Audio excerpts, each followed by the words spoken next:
The recent tension sparked by former United States President Donald Trump's comments about South Africa, specifically his pointed questions to President Cyril Ramaphosa regarding Julius Malema and the economic freedom fighters, have reignited a fierce global debate over race, justice, sovereignty, and international interference. These remarks didn't just echo through diplomatic circles, they reverberated across South Africa and drew passionate reactions from political figures, media analysts, and citizens alike. Malema's response, delivered with his usual firebrand intensity, gave further weight to the long-standing fears many in the EFF have about international scrutiny being used to justify political suppression or even harm against them.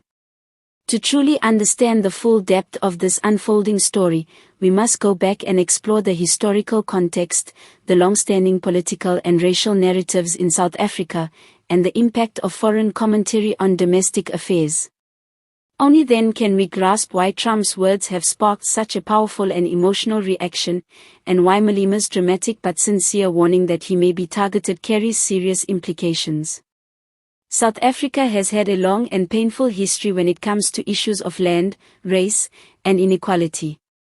These problems didn't begin with Julius Malema or Donald Trump. They began centuries ago, during the colonization of the region by Dutch and British settlers. The system of apartheid, which formally lasted from 1948 to 1994, enshrined racial discrimination in law and economically disempowered black South Africans on a scale that is almost difficult to comprehend. Even after the transition to democracy and the election of Nelson Mandela, much of the economic inequality remained, and land ownership remained overwhelmingly in the hands of a white minority. This is the context in which political movements like the economic freedom fighters were born. The EFF, led by Julius Malema, has consistently called for radical economic transformation, including expropriation of land without compensation. They argue that without drastic changes to land ownership, the promise of 1994 will remain hollow for millions. But this political platform has also attracted intense criticism, particularly from conservative voices both inside and outside of South Africa, who see the EFF's rhetoric as inflammatory, and even dangerous.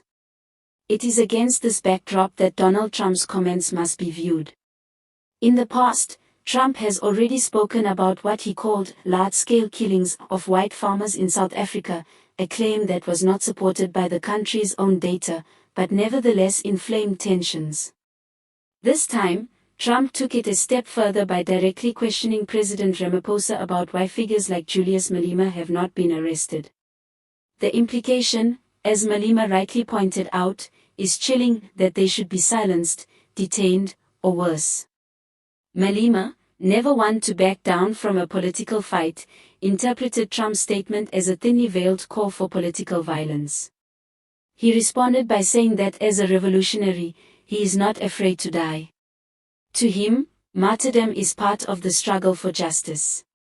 But he also made it clear that this is not a game. The stakes are high. He believes that statements like Trump's carry weight and can become blueprints for actual harm. It's not just about rhetoric. It's about the real-world consequences of powerful voices casting dangerous narratives. President Ramaphosa has not publicly confirmed or denied whether Trump posed this question to him directly, but the video from Newsroom Africa that captures Malema's reaction has gone viral. The fear among many South Africans, especially within the EFF, is that international figures like Trump are using outdated, racist stereotypes to push a narrative that portrays black leaders fighting for justice as extremists who need to be controlled. And this isn't just a South African problem. It reflects a global pattern where leaders from the global South are often lectured, punished, or manipulated by more powerful Western nations when they challenge established norms. What makes the situation more complex is that Trump is not a neutral commentator. He has a history of racially charged statements, and his supporters often align with right-wing and white nationalist movements globally. When someone with that kind of influence speaks, it can inspire both policy and violence. That is why Malema's response must be taken seriously. He's not just reacting to a tweet or a statement. He's reacting to a system of power that he believes seeks to destroy any form of radical black resistance. What does this mean for South Africa's political landscape? First, it highlights the ongoing tension between the ruling African National Congress, the rising economic freedom fighters, and global powers that may view the EFF as a threat to stability. Ramaphosa is caught in a difficult position. He must balance diplomatic relations with countries like the United States while managing internal criticism that he is not doing enough to transform the country's economy. If he is perceived as siding with Trump's narrative, it could alienate a large portion of the electorate. On the other hand, if he is seen as too soft on radical voices like Malema, he may be painted as weak or ineffective. The EFF, for its part, sees this moment as an opportunity to reaffirm its position as the true voice of the marginalized. Malema's fiery statements are part of a broader strategy to remind the public of the injustices that remain unresolved. His bravery, or what he frames as bravery, is meant to inspire young people, to encourage them not to be afraid, and to fight for what they believe is right, even if it comes at a cost. Looking forward, this situation will likely increase political polarization in South Africa. Those who already mistrust the EFF may double down on their belief that Malema is dangerous. But those who feel abandoned by the current government may rally even more strongly behind the EFF, seeing them as the only party willing to speak the truth, even when it is unpopular. On an international level, Trump's comments may embolden other far-right voices who view Africa through a distorted lens. It's crucial that South Africans define their own narrative and reject any attempt by outside forces to dictate who their heroes and villains should be. The fight for justice, equality, and dignity must be led by those who understand the country's history, its pain, and its potential. In closing, what we are witnessing is more than just a war of words. It is a clash of ideologies, a battle over who gets to tell the story of South Africa, and who holds the power to shape its future.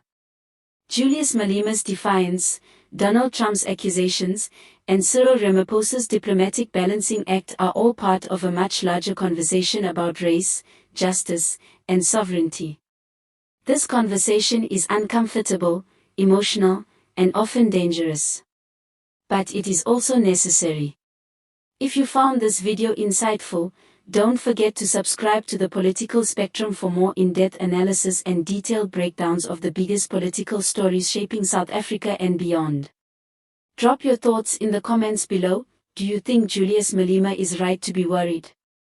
Was Trump out of line, or is there some truth in his concern? Let us know what you think, and let's keep this important conversation going.